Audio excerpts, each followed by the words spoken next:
Kita langsung aja ya, karena hari ini bahannya agak banyak.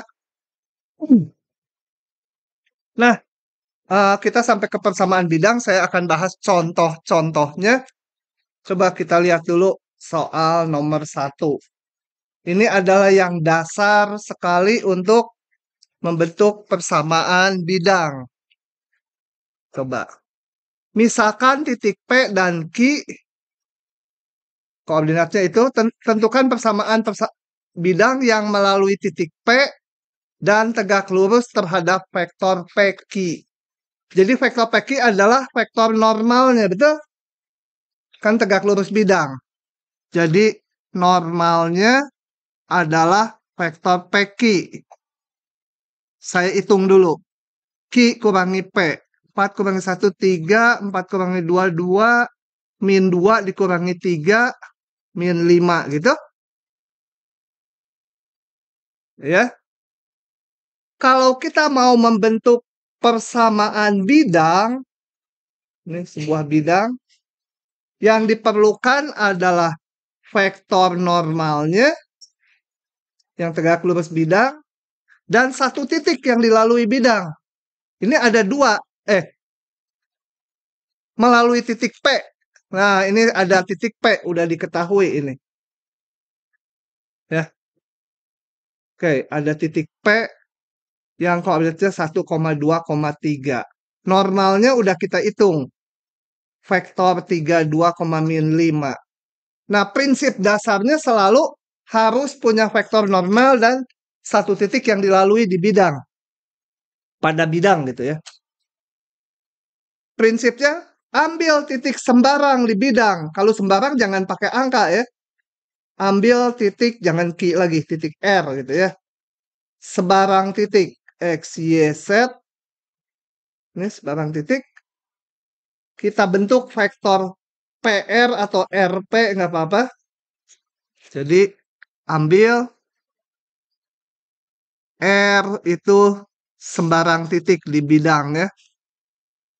Titik pada bidang. Tapi jangan angka tertentu. Dan nggak bisa ngambil angka tertentu.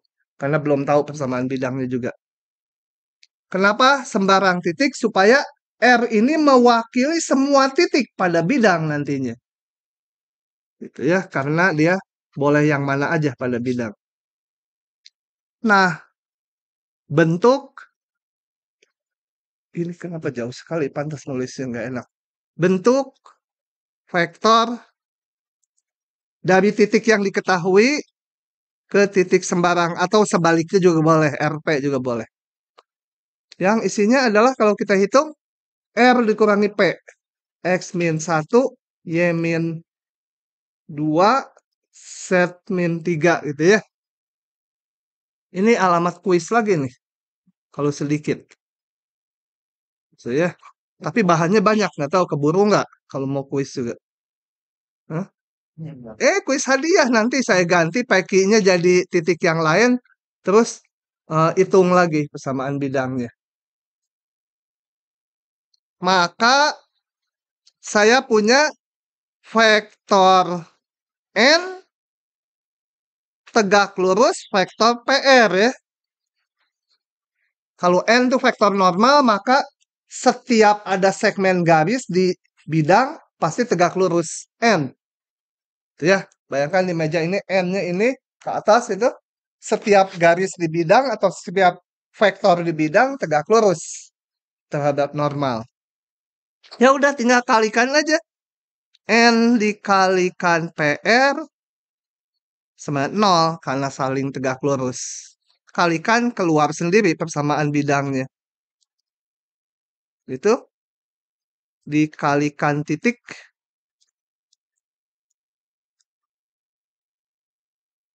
0.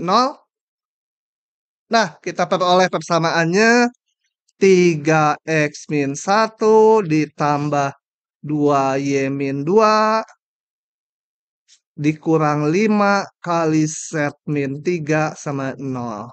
Selesai. Kalau mau disatukan konstanta-konstantanya boleh gini juga. Yang ini berapa? 3 min 4 jadi min 7. Ini 15 tambah 8 deh. Oke, begitu nomor 1. Yang nggak paham tanya ya. Jangan diam saja, tanya kalau nggak paham. Kalau misal nanti pakainya packing itu apa kok? Makanya peki untuk apa? Vektor apanya? R-Q nggak boleh kan? Q mah nggak pada bidang. Enggak, P-nya aja. Melalui titik P, Q-nya nggak tahu dilalui atau enggak. Kalau ditanya Q, baru gue bisa ketemu. Kalau ditanya Q mah diketahui nggak ditanya. Kok ditanya Q? Enggak, maksudnya kalau melalui titik Q. Oh iya, ya yang dipakai boleh. Melalui titik P dan Q itu nggak mungkin karena vektor normalnya PQ. Q lagi. Q, Tapi kalau misalnya misalnya ada 3 P, Q, R. nanti kalau nomor 2 ada. Tuh ya. Ini harusnya kuliah di ini apa? Yang internasional itu. Sama Hah? TMD. Ya. Nah, berikutnya kita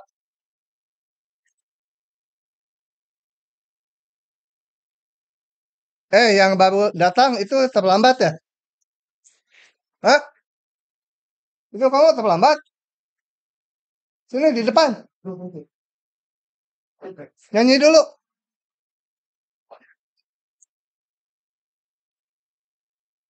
Oke, kita bahas soal nomor 2. Nah, tentukan sudut antara bidang yang pink dengan yang biru gitu ya. Nah, sudut antara bidang kalau dari persamaan bidang nggak bisa dihitung gimana?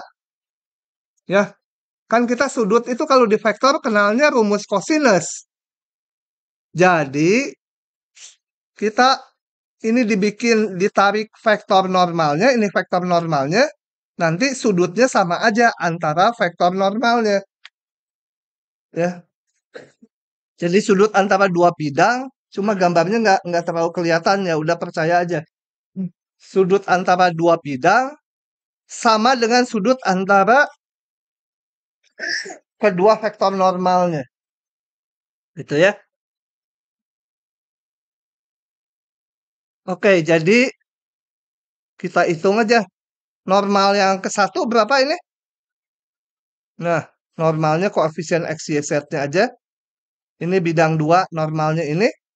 Ya, sudut antara dua vektor pakai rumus. N1 kali N2 sama dengan panjang N1 kali panjang N2 kali kosinus antaranya. Atau cosnya N1 kali N2 dibagi panjangnya dikalikan. Oke, tinggal gitu aja. Nilai cosnya sekian, ya tetanya harus pakai kalkulator. Sok, yang mau nyalin, salin dulu.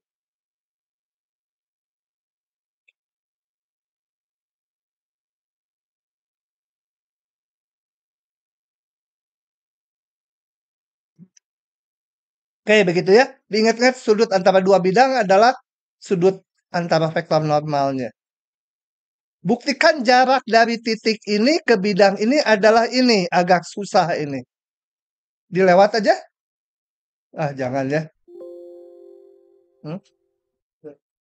Kemarin saya jelasin yang FTSL, saya bilang, aduh, rumit ah. Besok yang FITB saya lewat deh soalnya. Oke, agak rumit. Gimana? Ini ada bidang. Bidangnya udah tertentu, ABCD-nya diketahui ya. Bidangnya udah tertentu. Kemudian titiknya ini di luar bidang tentunya. Kita mau menentukan jaraknya.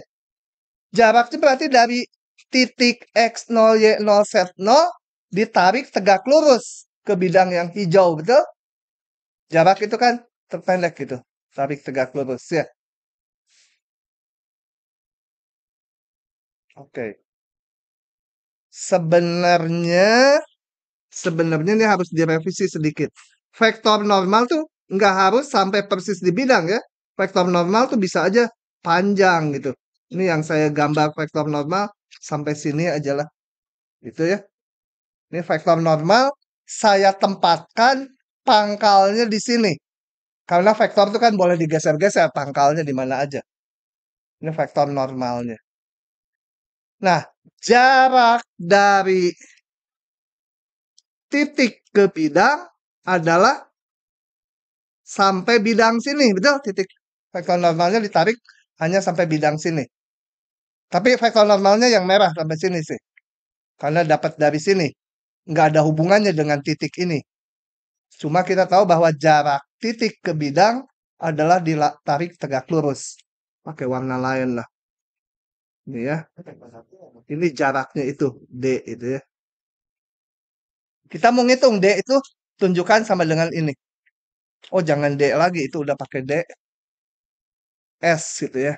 Nah, menghitung S. Nah, idenya pada susah. Idenya gini. Ambil titik. Salah, bukan titik sembarang. Sebuah titik tertentu. Ambil sebuah titik tertentu pada bidang. Kenapa bisa? Kalau waktu membentuk persamaan bidang kan kita ambilnya titik sembarang gitu ya. Kalau ini kan persamaan bidangnya udah ada. Jadi kita bisa ngambil titik tertentu di sini mana aja. Mau yang mana aja. Ambil aja X-nya 1, Y-nya 1, Z-nya bisa dihitung, betul? Atau ambil X-nya min 5, Y-nya 7, Z-nya bisa dihitung. Mana aja titik ya. Tertentu ini. Ini tertentu. Udah ada angkanya ini. Jadi sebuah titik pada bidang yang udah tertentu. Ingat ABC udah tertentu dari persamaan bidang. X0, Y0, Z0 diketahui. Nah, kemudian dari situ saya bentuk vektor ini. Vektor U dari titik yang mau dihitung jaraknya ke bidang sampai titik yang saya ambil tadi. Ini saya hubungkan, saya namakan vektor U. Ini tadi harus ikuti ya revisinya tadi. Mana merahnya? Normalnya tuh sebenarnya nggak harus sampai ke bidang. Normalnya bisa panjang ini normalnya. Oke, vektor U adalah ujungnya dikurangi pangkalnya. Berarti P min X0, Q min Y0, R min Z0. Semua angkanya udah ada ya. Karena PQR titik tertentu saya ambil di bidang. Yang mana aja? Jadi vektor U udah tahu. Vektor N udah tahu. Nah, kita lihat ini. Ini ada vektor N, ini ada vektor U.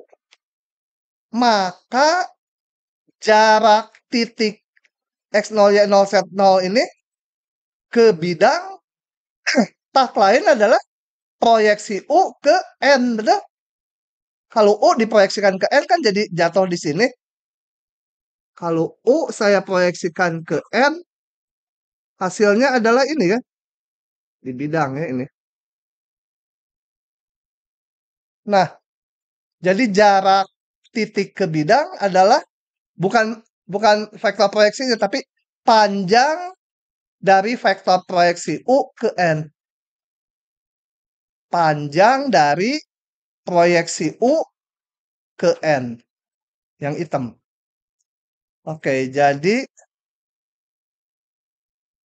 panjang proyeksi U ke N ya. N-nya tolong diperpanjang aja supaya nggak harus persis. Yang itu N itu ada banyak ya. Salah satunya aja ini. Nah, panjang proyeksi adalah gimana ngitungnya? Jadi L panjang proyeksi panjang U kali cos theta ya.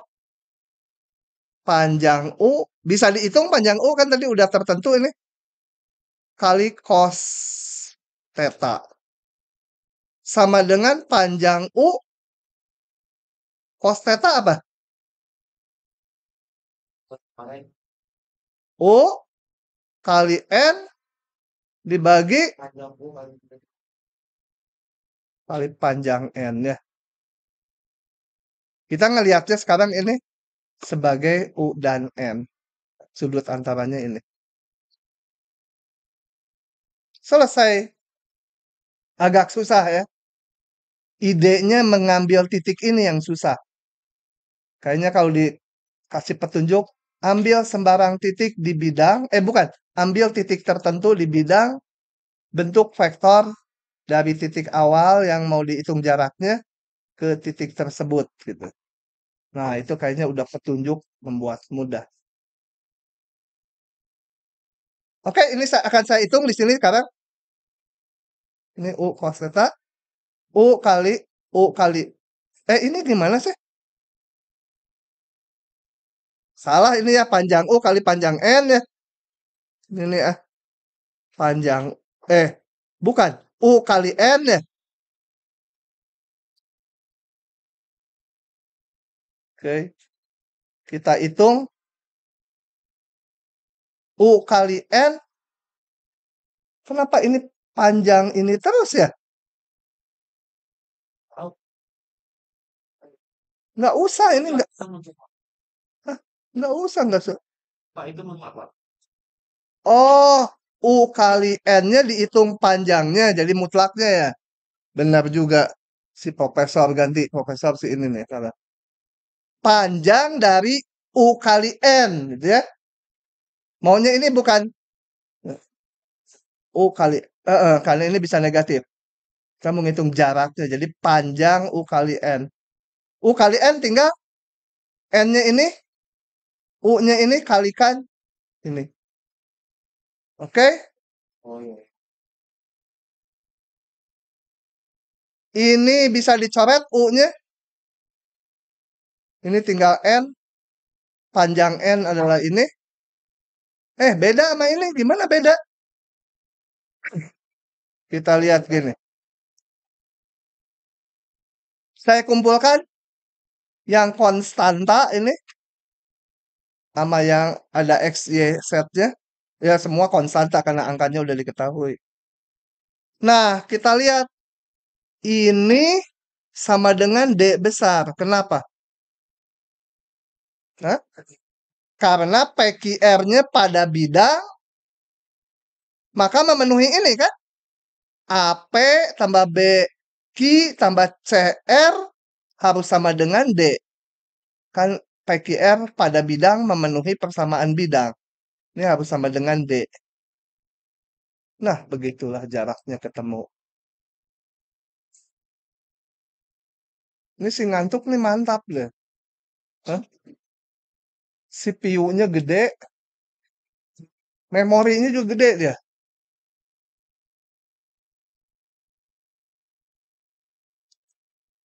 Lanjut lagi, sudah. Rada susah ini. Oh ya, vektor itu kalau dilihat konsepnya rada gampang kan kalau dikasih tahu.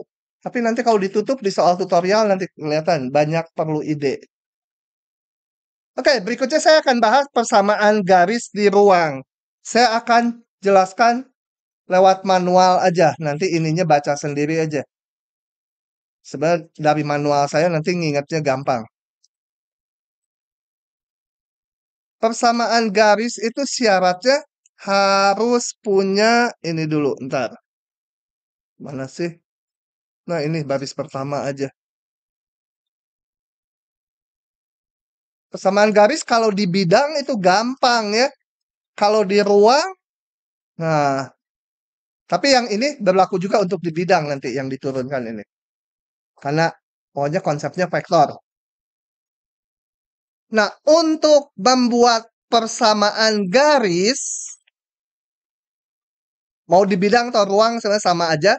Cuma kalau di bidang mah cukup 2 titik pakai rumus Y min Y1 per Y2 min Y1 sama dengan apa gitu ya. X min X1 per X2 min X1. Kalau di ruang nggak bisa gitu. Harus pakai vektor. Nah, syaratnya harus tahu satu titik yang dilalui garis dan sebuah vektor yang sejajar dengan garis. Bedakan sejajar dengan searah ya. Kalau kayak vektor ini, searah dia. Kalau sejajar, lebih ringan, boleh berlawanan arah. Ya, kalau sejajar itu boleh searah, boleh berlawanan. Nah, ini untuk persamaan garis perlu titik yang dilalui, satu diketahui angkanya, dan sebuah vektor yang sejajar dengan garis. Boleh ke sana, jadi vektornya boleh ke sana. Nah, prinsipnya gampang. Kayak waktu bikin bidang. Ambil titik I, nggak mungkin ngambil tertentu kan? Kan belum tahu persamaan garisnya. Jadi sebarang ini. Sebarang, ambil titik I sebarang pada bidang. Aduh, kalimatnya salah ya. Ambil Ki sebarang titik pada bidang itu harusnya ya. Sebarang titik pada bidang.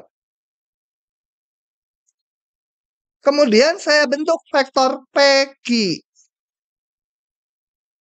PQ isinya apa? X kurang X0. Ah, Y min Y0, Z min Z0. Gitu ya. Apa hubungan PQ dengan V? Hah? Belum belajar cross product.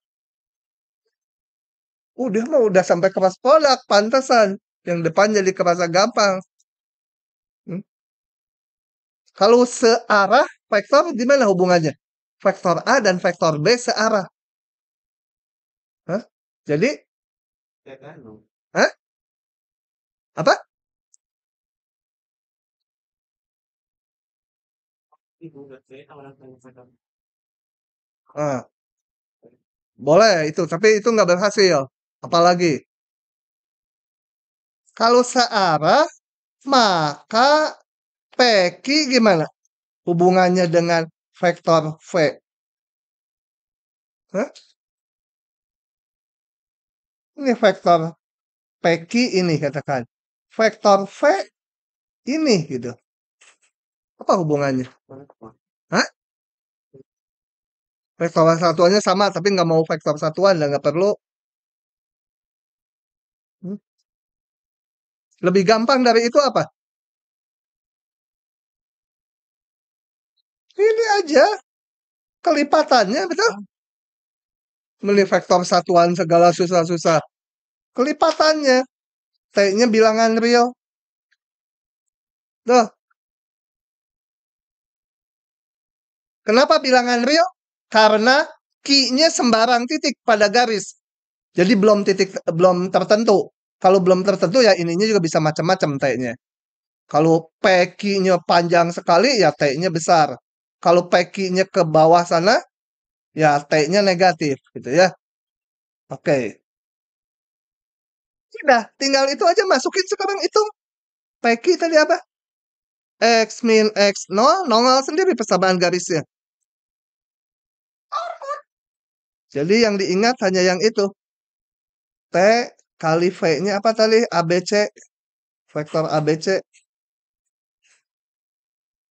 T anggota R. Atau saya dapatkan X min X0 sama dengan tugas akhir gitu ya. Y min Y0 sama dengan apa? Tugas belajar gitu ya. Z min Z0 sama dengan tugas apa ini? Nah, gitu. T-nya sama dengan anggota bilangan real. Ini udah persamaan garisnya gini. Atau bisa juga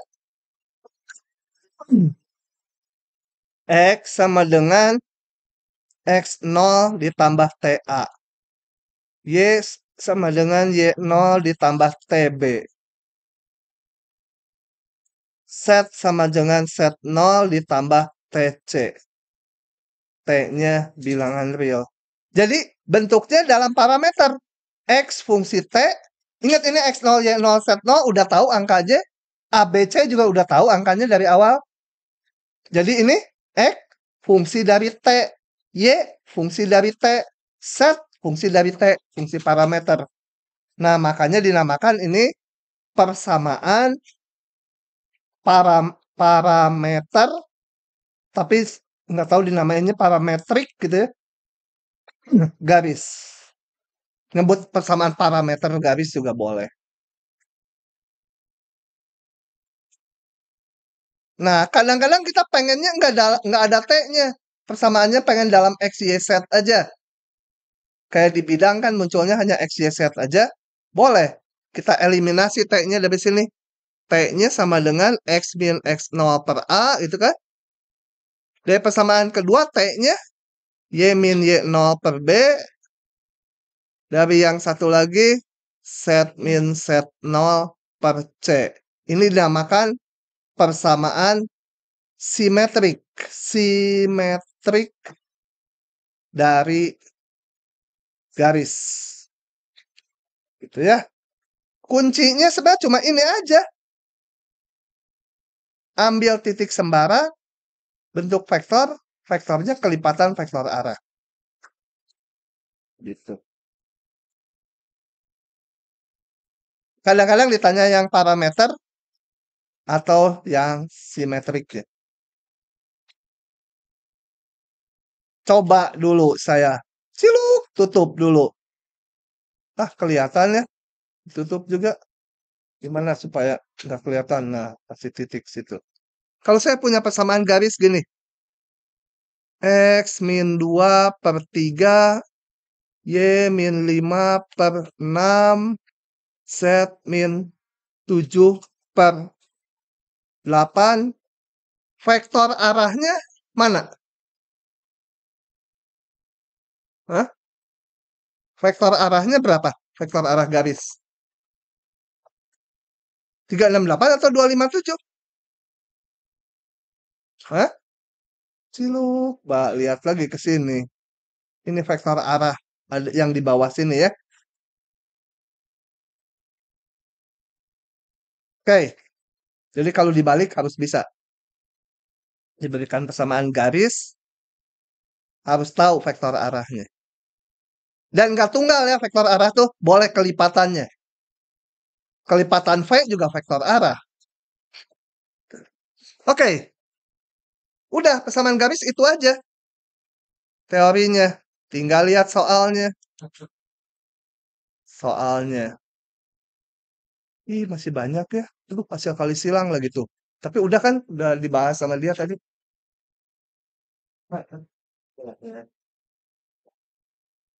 Ah, pakai ciluk aja gampang. Cari persamaan simetrik dari garis yang melalui ini dan sejajar vektor ini. Yang ngulang aja yang barusan ya. Ngulang yang barusan pakai angka sekarang.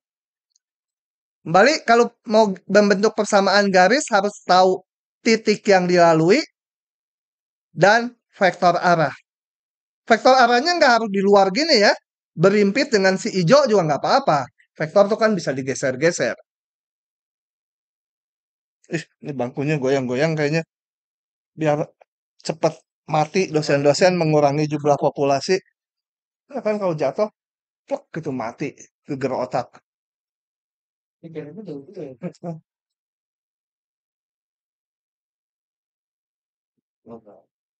Mana? Nanti ditangkap kayak si itu. Siapa? Oh, itu yang punya Rubicon itu. Mobilnya daripada nganggur, pinjemin dong.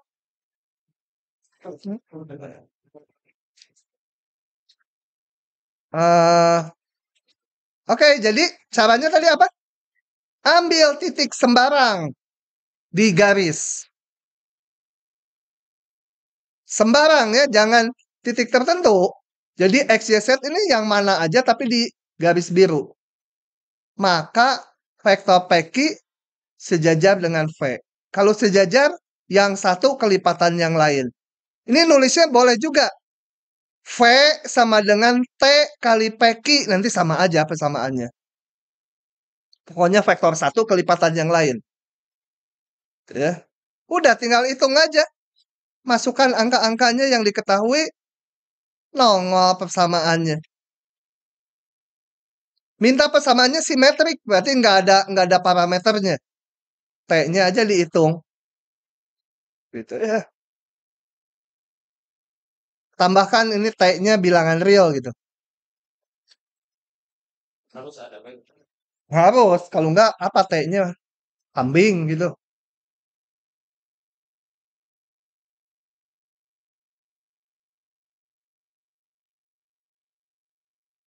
Pak, itu kalau jawabnya langsung ke bawahnya aja Pak, harus dari parameter gitu. Kalau langsung ke bawahnya bisa gitu? Bisa. Ah, oh ini aja tinggal T-nya kan ya. X min 2 per 4. Tapi nanti yang ngoreksi, aduh saya nggak bingung. Ah, bingung salah gitu. Udah koreksi Bapak? Enggak kan gabungan kan. Saya 2 soal gitu. Tapi saya dikoreksiin sama dosen muda. Siapa Pak? Hah? Ini pasang juga. Oke, yang berikutnya. Coba ini saya buka ya. Tentukan persamaan garis yang merupakan perpotongan antara dua bidang ini. Ingat, kalau mau membentuk persamaan garis, perlu satu aja titik yang dilalui dan satu vektor arah. Ya. Nah, mana titiknya? Cari aja dari dua persamaan ini kan. Satu aja, karena dua bidang ini titik potongnya berupa garis. Banyak sekali titiknya kan. Tinggal cari aja satu titik yang merupakan irisannya. Berada di kedua bidang. Kemudian vektor arahnya gimana? Jadi saya mau nyari satu titik dulu yang merupakan irisan keduanya. Bisa ya. Bisa lah dari dua persamaan. Nanti bisa dicari salah satu titik sekutunya. Satu aja. Vektor arahnya gimana? Dari mana normalnya? Soalnya aja abnormal nih. Waduh. Hah? Ya mau pada tutup ya, banyak yang mau tutup. Iya. Nah, jadi setelah ambil satu titik tertentu, ambil satu titik tertentu lagi yang memenuhi kedua persamaan bidang. Udah tertentu nanti angkanya P dan Q. Maka saya garis ini udah lengkap. Mempunyai satu titik yang dilalui dan vektor arahnya adalah PQ. Duh. Begitu ya, susahnya gitu nanti di soal-soal tutorial. Begitu, oh idenya gitu ya udah, sisanya kan tinggal ngitung, cari titik sekutu gimana? Dieliminasi dulu salah satu variabel. Ini saya kali 2, jadi ini. Kemudian bawah kurangi atas ya supaya plus yang Y-nya. Atas kurang bawah juga boleh. Bawah kurang atas yang saya lakukan. Habis X-nya, ini Y-nya tinggal 3, Z-nya tinggal jadi 14. Oke? Nah, kita sampai ke sebuah persamaan dengan dua bilangan gak diketahui. Ya, boleh bebas pilihnya. Pilih aja.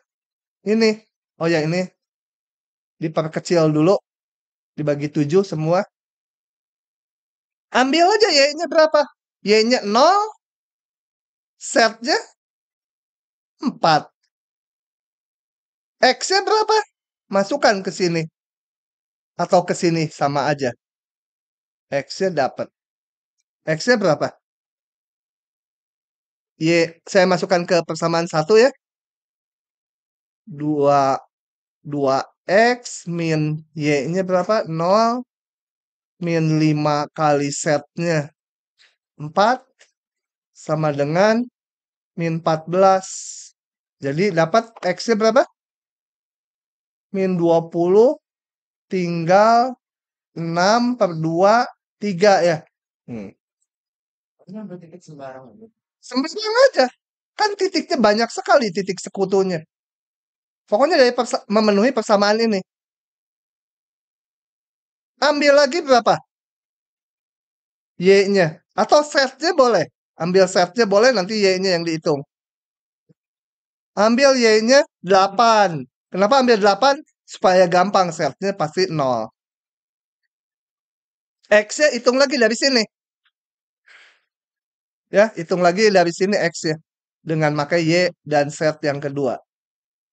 Didapat sekian. Nah, saya udah dapat titiknya. Yang pertama tadi 304, ini min 380.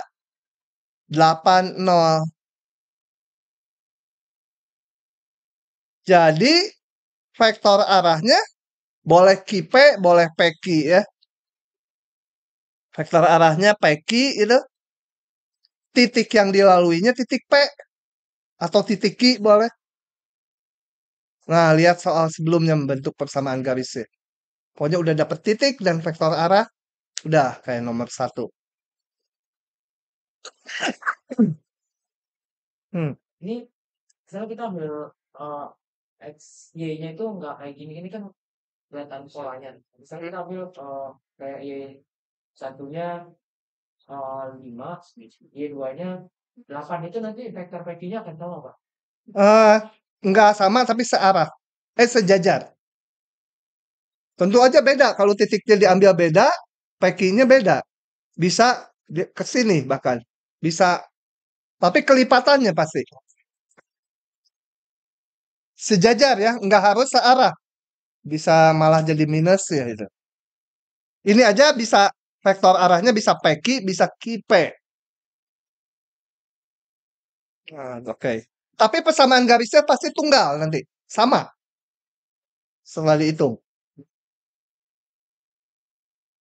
Oke. Saya tutup. Udah? Belum? Bentar, Pak. Udah? Sudah.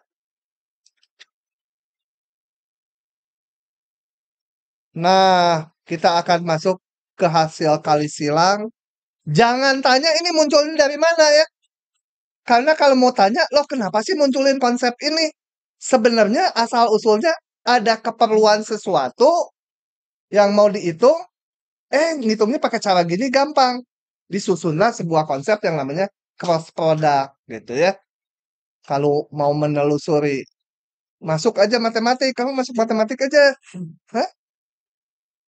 Oke, hasil kali silang. Jadi terima aja ya.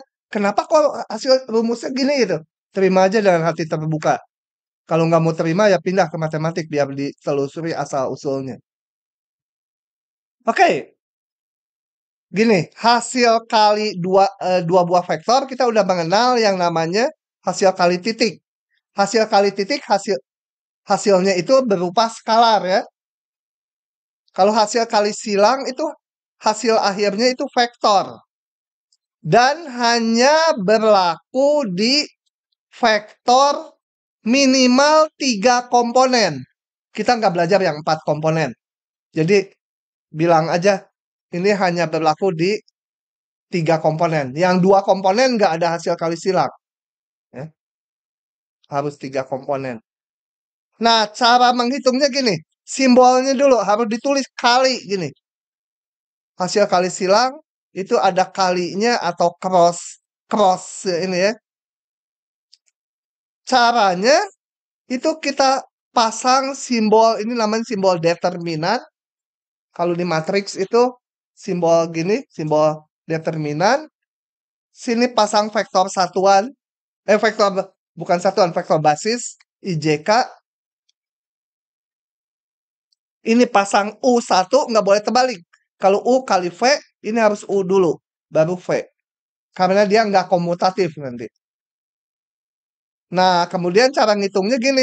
Kita mau menghitung determinan 3 kali 3. Ada 2 cara.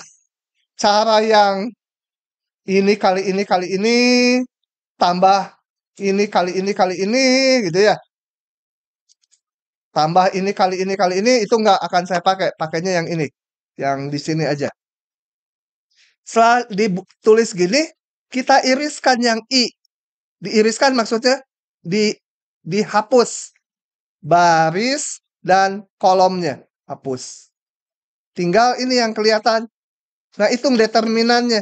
determinan matriks 2 kali 2 adalah ini kali ini dikurangi ini kali ini. Jadi 0 ya. Kalau ini kali ini dikurangi ini kali ini, ya 0. Ini kali itu dikurangi apalagi nggak tahu. Pokoknya U2 kali V3 dikurangi V2 kali U3. Ini tulis di sini nih. Kemudian tambahkan, kalau tadi yang diirisnya I, tambahkan I. Kemudian ditambah, sekarang yang diiris yang J. Yang dibikin buram J. Tinggal yang terang yang ini, hitung lagi. Ini kali ini dikurangi ini kali ini kali kalau yang J minus J di sini. Jadi yang ini koefisiennya plus, ini min, nanti ini plus lagi. Kenapa dikali J, Pak? Ya begitulah maunya. Makanya tadi saya bilang dari awal terima aja. Gitu ya. Nanti konsepnya mundur ke belakang panjang. Soalnya yang diperlukan ekspresi ini. Gitu. Sebentar. Kemudian tambah sekali lagi yang K diiris. Tinggal ini kita hitung determinannya. U1 kali V2 dikurangi U2 kali V1. Nah yang ini positif lagi. Kali vektor K. K itu apa isinya? Hah? Vektor K itu isinya apa? Komponennya? Hah? Vektor basis ada 3 kan apa? 001. J itu 010, itu 100. Ini sih. U cross V. Ngingetnya gitu ya. Kalau nginget ininya aja boleh. Kalau apal mah. Kalau ini kan pola gampang. Determinan 2 kali 2 ya harus tahu. Ini dikurangi ini gitu ya. Nah sifat-sifatnya saya nggak akan buktikan. Membuktikannya gampang. Tinggal ini kayak yang ke satu. U cross V ini hasilnya vektor ya. Vektor ya. Oh ya, ini boleh juga nulisnya gini ya. Nulisnya boleh juga. Kalian kalau nggak mau pakai EJK ya gini. U2V3 dikurangi U3V2, koma gitu ya komponen J-nya. U1V3 min. Ada min ya. Min. U1V3 plus U3V1 dan komponen yang ketiga. Saya sebenarnya lebih senang pakai yang itu, lebih pendek rasanya. Gitu ya. Saya pakai ginian lebih senang. Tapi kalau dihitung determinannya lebih enak pakai ada IJK-nya. Supaya jelas irisan ininya. Nah ini hasilnya. Vektor ini. Kalau dikalikan vektor U. Itu hasilnya pasti 0. Kalau dikalikan lagi ke vektor V. Hasilnya juga 0. Nah, jadi gini, kalau ini ada vektor U, ini ada vektor V, maka U kali V itu tegak lurus keduanya. Entah ke atas, entah ke bawah, ya tergantung komponen dari U dan V ya. Kan U dan V komponennya bisa sebagian positif, sebagian negatif. Tapi tegak lurus keduanya. Nah ini dua itu ya sebenarnya yang satu ini tadi. UV dan hasil kalinya, hasil kali silangnya itu membentuk ini ya. Kayak apa sumbu koordinat tapi di sini kan U sama V-nya nggak harus tegak lurus. Kemudian mirip yang rumus mirip kosinusnya. Kalau di dot produk U kali V sama dengan panjang U kali panjang V cos theta. Di sini karena ini vektor dihitung panjangnya. Panjang U kali V sama panjang U kali panjang V kali sin theta. Begitu.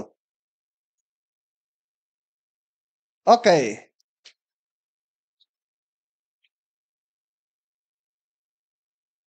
Itu hasil kali silang sedikit saja.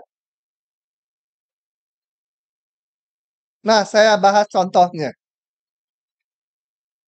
Ini. tentukan persamaan bidang yang melalui 3 titik.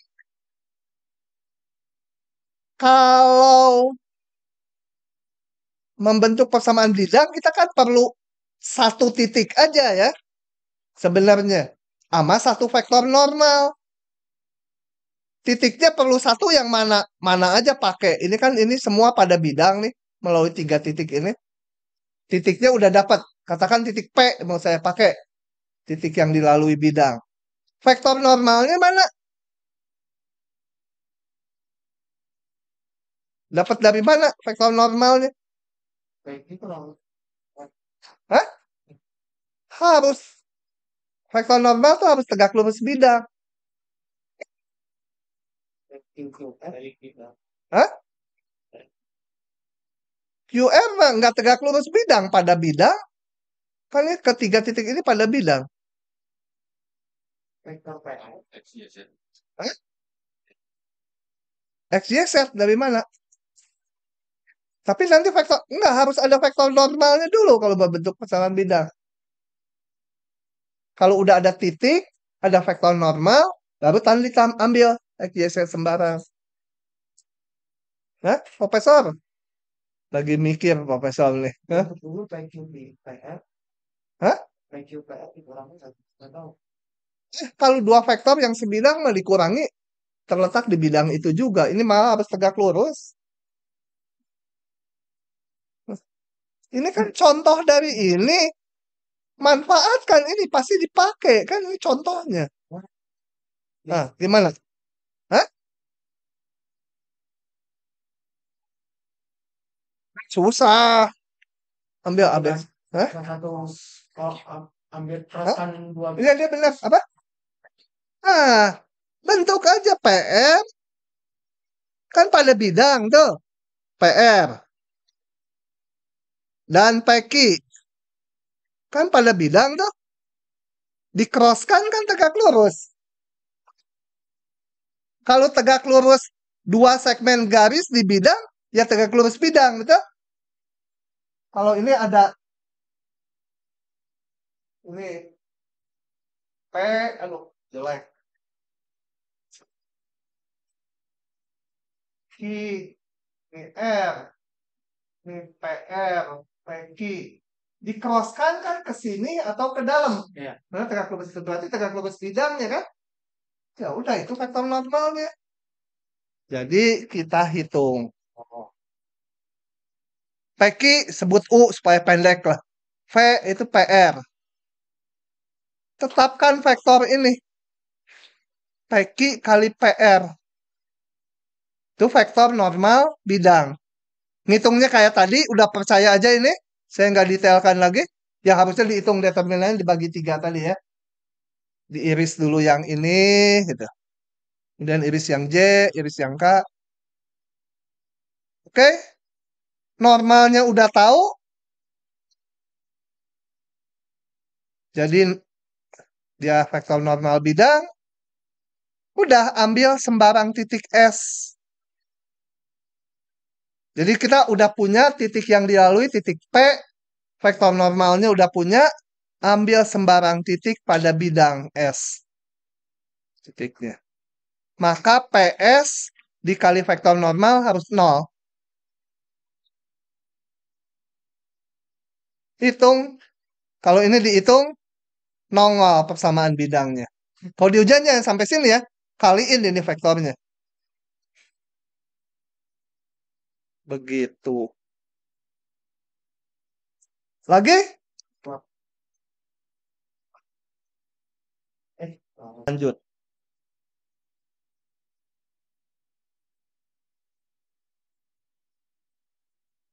Ini saya bahas nomor 3. Ini mah sendiri aja ya.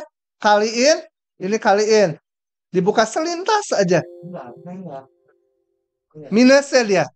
Jadi kalau U-nya misalkan ini, V-nya ini, hitung aja hasil kali silangnya. Kemudian V kali U, kalau V kali U, ini V-nya di sini. U-nya yang bawah. Nanti hubungannya ini ya, minusnya. Jadi berlawanan arah. U kali V dan V kali U. Ini dilewat dulu lah. Nggak terlalu penting. Saya mau masuk ini dulu. Aduh, udah jam segini. Harus habis soalnya. Berapa halaman? Wah, 2 halaman lebih, cilaka. Sampai jam 9 cukup lah. Ini ringan-ringan ini. Gini. Nah, perhatikan ini dihapus dulu. Mengganggu yang ininya. Sebentar ya. Nah, perhatikan ini ada sebuah partikel atau sebuah titik gitu yang bergerak di ruang gitu ya. Bergerak. Jadi si partikel ini ada komponen X, Y, dan Z-nya. Masing-masing bergantung ke waktu. Betul ya? Nah, sekarang kita akan menyatakan posisi partikel ini setiap saat sebagai vektor. Jadi katakan kalau udah 1 detik, 1 detik dia sampai di sini misalkan. Mana sininya? Nih, 1 detik. Nggak muncul. 1 detik dia sampai situ. Maka posisinya akan dinyatakan ini sebagai vektor ini. Vektor R tentunya dengan komponennya 3. X-nya berapa, Y-nya, Z-nya berapa.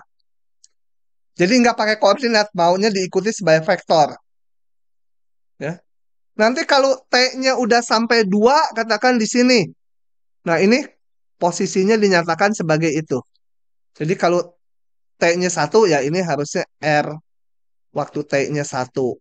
Yang ini, vektor ini, R waktu T-nya 2 itu ya. Jadi sebagai vektor, ujungnya diikuti vektor itu. Nah, jadi posisi partikel setiap saat, ini saya hapus lagi supaya nggak terlalu banyak coretan.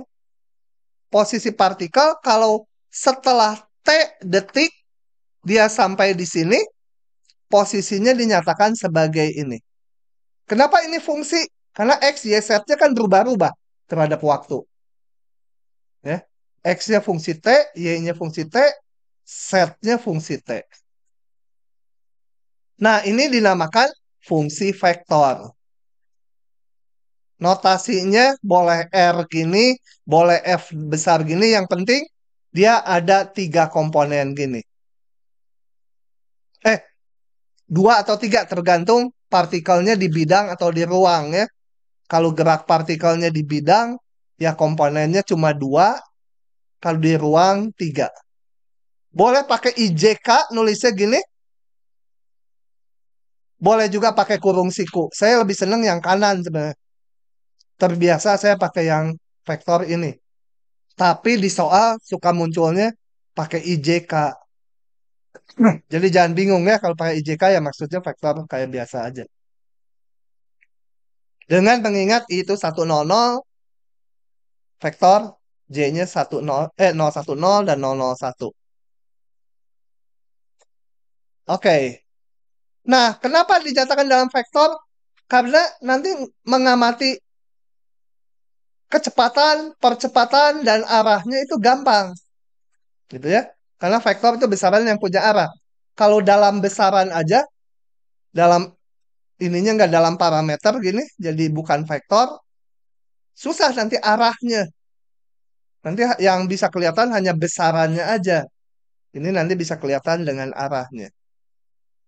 Oke, kita akan sekarang membahasnya kalkulus dari fungsi vektor. Jadi, misalkan sebuah partikel posisinya setiap saat dinyatakan oleh ini. Nah, limitnya. Kalau kalkulus itu menyangkut limit turunan integral itu ya maksudnya. Limitnya gampang, tinggal limit masing-masingnya aja. Gitu ya. Turunannya tinggal diturunkan aja masing-masing. Cuma nambah komponen aja jadinya ini. Nah, yang ini saya hanya perlihatkan untuk yang di bidang. Kalau yang di ruang ada 3 komponen ya sama aja lah ya. Tinggal tambah 1 komponen gitu fungsinya. Integralnya ya integral masing-masingnya aja. Oke. Enggak, sebal baru. Sifat operasinya sama dengan kayak fungsi yang bukan vektor. Turunan jumlah, turunan masing-masingnya. Konstanta kali ini diturunkan, konstantanya bisa menceleng ke depan. Yang diturunkan fungsinya. Skalar, fungsi skalar kali fungsi vektor, turunannya kayak sama aja kayak turunan UV. U aksen V ditambah UV aksen gitu ya. Vektor kali vektor sama aja juga rumusnya. Jadi ini otomatis ingat gitu ya. Komposisi sama. Turunan dari F fungsi H terhadap T ya df dh dulu. Ini F aksen ini. Df dh kali dh dt gitu ya. Kalau yang dulu kayak gini. F F fungsi dari U, U-nya fungsi dari T. Maka df dt sama df du kali du dt itu ya. Berarti yang keempat maksudnya di dot itu gimana? Dot, vektor dengan vektor di dot. Dotnya harus kelihatan nih. Dot. Dot itu kan waktu kecil enak. Empeng kan dot tuh. Kalau nggak bisa tidur kan. Kalau nggak pakai dot. Kelas berapa ya saya mulai nggak pakai dot? Kelas. Hah? Kelas waktu SD itunya pecah gitu. Aduh susah tidur lah. Zaman saya tuh itu apa? Umumnya gitu tidur pakai dot gitu. Enggak, pakai. Itu apa dong? Hah? Kita lihat contohnya, ngebut aja ini mah cepet ya. Coba kita lihat ini dengan cepat saja. Tapi kalau ketinggalan bilang. Oke, kita lihat contoh ini. Diberikan fungsi parameter ini. Jadi cuma cuma dua ya, ini di bidang ya. Ini komponen pertama, ini komponen kedua. Enaknya mah pakai yang siku. Saya mah senangnya. Tentukan turunannya, turunan duanya, dan sudut antara ini dan ini. Udah tinggal F aksennya apa? Turunan T kuadrat tambah T. Satu. Kata anak itu FTMD internasional. Ya betul dah memang itu mah kejadian nggak apa-apa. Hmm.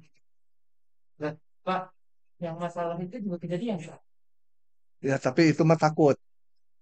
Nah, 2T tambah satu ya. Pangkat T tetap. Saya pakai kurung siku ini jadi ininya saya pandang sebagai T kuadrat tambah T pangkat T. Gitu ya. Kalau pakai gini saya pusing ngelihatnya. Loh, pusing. Gitu. Kemudian saya hitung dulu ini. Turunannya di 0, masukkan aja 0 T-nya. Kemudian turunan 2-nya ini turunkan aja sekali lagi. 2T tambah 1 turunannya. Satu lagi. Hah? 2 ya. Pangkat T tetap turunannya pangkat T. Masukkan di 0. Hitung, dapat. Sudut antaranya berarti rumus kosinus. F aksen dikali F double aksen di titik 0 dibagi panjangnya dikalikan. Ini sudah. Ya ini cos min 1 arcus cos gitu ya. Karena cos theta sama dengan yang di dalam kurung. Kemudian yang B.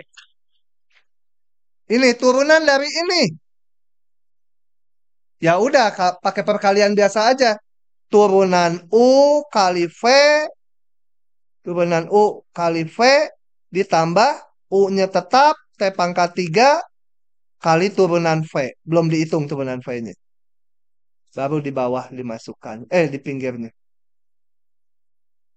Oke, begitu. Integralnya,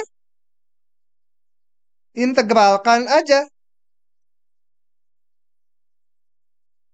per komponen. T kuadrat tambah T integralnya Ah, gitu ya. Bukan satu ya. Hmm, gitu. Masukkannya batasnya kayak biasa. Cuma ada dua fungsi gitulah yang dihitung. Lanjut ya. Nah, sekarang saya akan menjelaskan ini gambar yang udah dicoret-coret ini saya hapus. Nah, berikutnya kita akan lihat vektor kecepatan tuh arahnya kemana gitu. Kalau ada partikel bergerak seperti ini, bisa di bidang, bisa di ruang ya.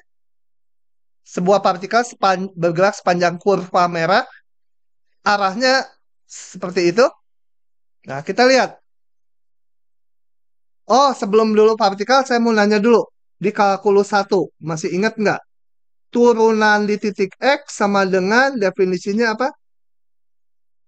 Ini apa isinya? X plus Ya, kebanyakan apa? Hah? X. FXH? Bukan. Iya, X. Hah? Ah, lupa. Iya, FX. Dibagi H ya. Nah, sekarang kita lihat partikel ini. Katakan setelah waktunya T, dia sampai di sini. Setelah waktunya T tambah H, kan naik lagi T-nya.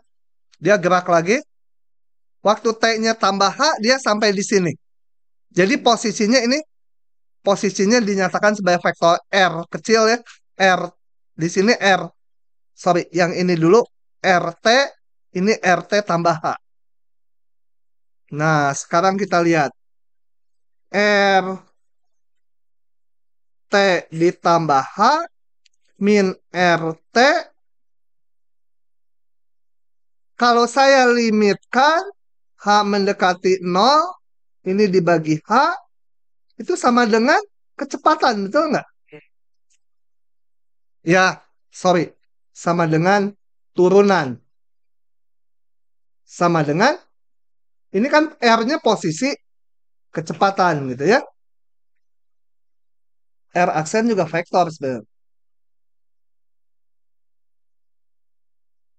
Gitu ya. Turunan posisi adalah kecepatan.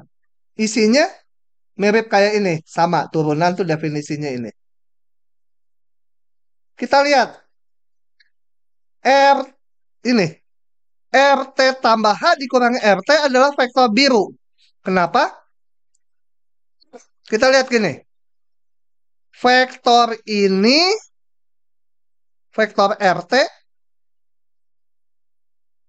ditambah vektor yang biru, gitu ya. Biru aja gitu ya. Yang warnanya biru, sama dengan RT tambah H, betul? Ya.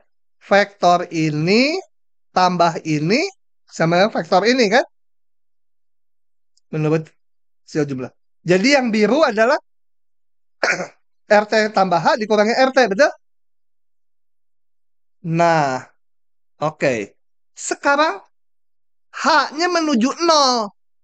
Kalau H-nya menuju 0, saya zoom dulu. Zoom, zoom, zoom. Si ujung. Ya. Kalau H-nya mendekati 0, berarti nggak jauhan gini ini ya.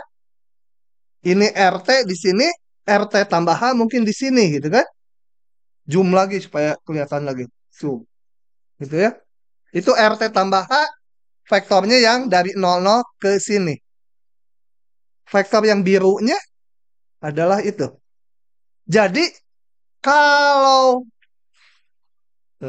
cilin lagi. Kalau H-nya mendekati 0, maka arah vektor V ini sama dengan arah garis singgungnya. Paham? Ya. Kan yang biru ini kalau H-nya mendekati 0 menjadi yang kecil tadi tuh, yang di zoom. Itu aja belum ini. Harus lebih kecil lagi H-nya. Aduh, udah nggak bisa di zoom lagi. Jadi kalau H mendekati 0, limitnya itu arahnya seperti ini. Itulah si V.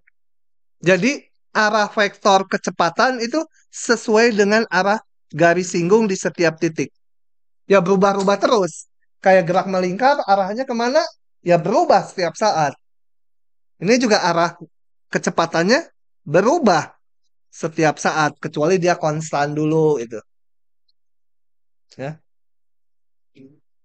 Oke, jadi kesimpulannya ini mau menjelaskan bahwa vektor kecepatan adalah sama dengan arah garis singgungnya. Aduh, 10 menit lagi cukup lah. Moga-moga ya. Kita bahas soalnya. Saya bahas dua aja. Saya bahas nomor, nanti dulu. Nomor ini aja 1 dan 3. Nomor 2 gampang. Oke, saya bahas nomor 1 dan 3. 6 menitan cukup lah. Sebuah titik bergerak sepanjang lingkaran jari-jari R dengan laju omega radian per detik.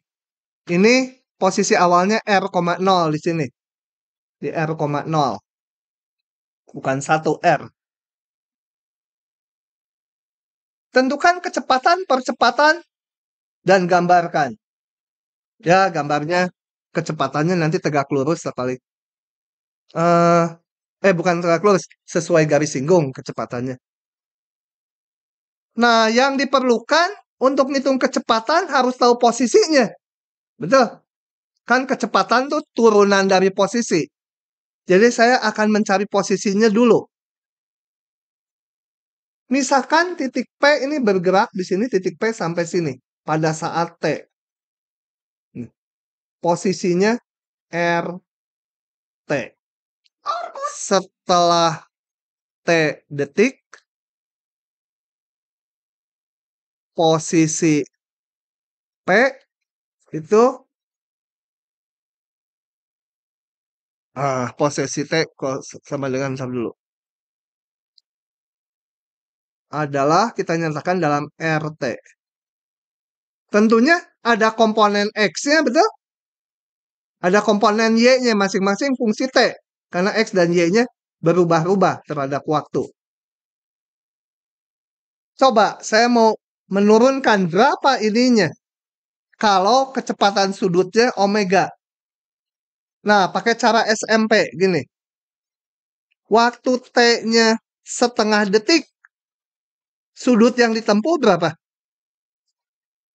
Setengah omega kan? Posisi X-nya berapa? Theta. Posisi X-nya ini berapa? Hah? Hah? R apa? Oh, ini R-nya. Jadi keliru ya, jangan R lagi, ini S gitu ya. Nanti keliru dengan jari-jari. Nanti keliru dengan jari-jari. Posisinya berapa?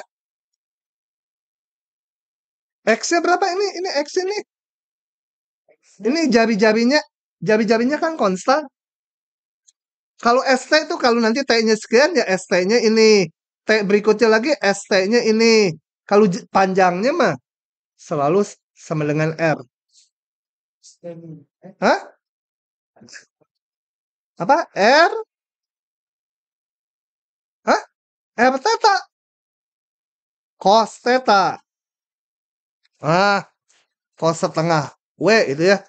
Setengah omega. Y-nya R sin setengah omega. Betul? Kalau T-nya 1 detik, ininya omega, ininya R cos omega posisinya. Komponen X-nya. Komponen Y-nya sin-nya. Kalau T sembarang, sudutnya berapa? Sudutnya yang ditempuh? Omega T. Posisinya? Omega T. R sin omega T. Gitu. Inilah yang mau saya isikan ke sini. X-nya setiap saat ini, Y-nya ini. Sok, salin dulu itu. Karena begitu itu saya klik, hilang yang merahnya. Belum direkam. Mundur lagi. Tah, sini. Jadi kita udah ngitung sudut yang ditempuh dalam T detik segini. Posisi X-nya dan Y-nya adalah ini. Oke, maka kecepatannya turunin aja ini. R-nya konstanta ya. R jari-jarinya. Konstanta. Yang variabel T-nya. Kecepatan adalah turunan dari posisi. Cos omega T diturunkan jadi omega. Bentar, agak terlambat. Sedikit lagi. Dia. Nah. Ini R cos omega T. Paham ya turunannya? But. Percepatannya. Turunan keduanya. Diminta saat T-nya setengah. Masukkan aja. V-nya pada saat setengah ini. Percepatannya pada saat setengah ini. Selesai. Nanti